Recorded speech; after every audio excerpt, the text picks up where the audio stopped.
Maqaa Abbaa, kan Ilmaa, kan Hafuura Qulqulluu, Waaqa tokko. Amiin.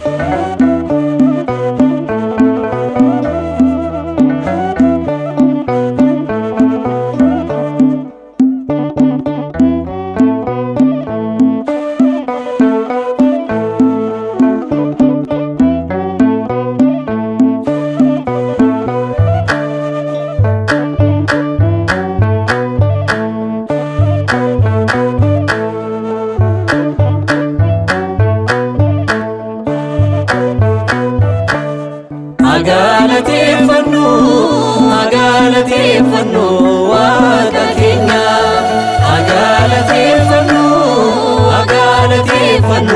Waaqa keenya. Galateeffamaadha kan galateeffame, galateeffamaadha kan galateeffame. Galateeffamaadha kan galateeffame, galateeffamaadha kan galateeffame.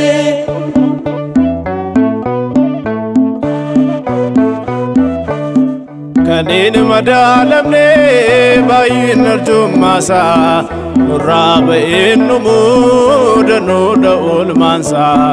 Dukkaana ifaan godhee isaa kan jijjiiru, kan akka Waaqayyoo tasoomayyuu hin jiru. Galateeffamaadha kan galateeffame, galateeffamaadha kan galateeffame.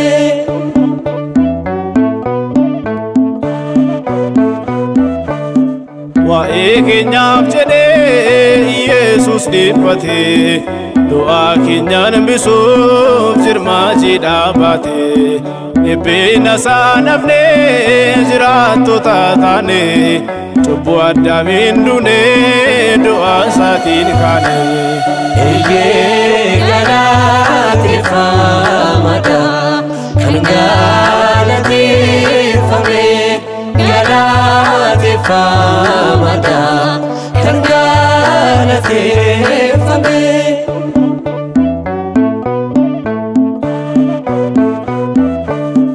Dafqaa du'aa dafqee utuu kufee ka'u, abbaa kadhataa fi warra isa ceepha'u. Maafii katti laatu jechaaf dubbannaasa, innoodhumaan qabu nagaa faraarrisa. Galateeffamaadha kan galateeffame, galateeffamaadha kan galateeffame.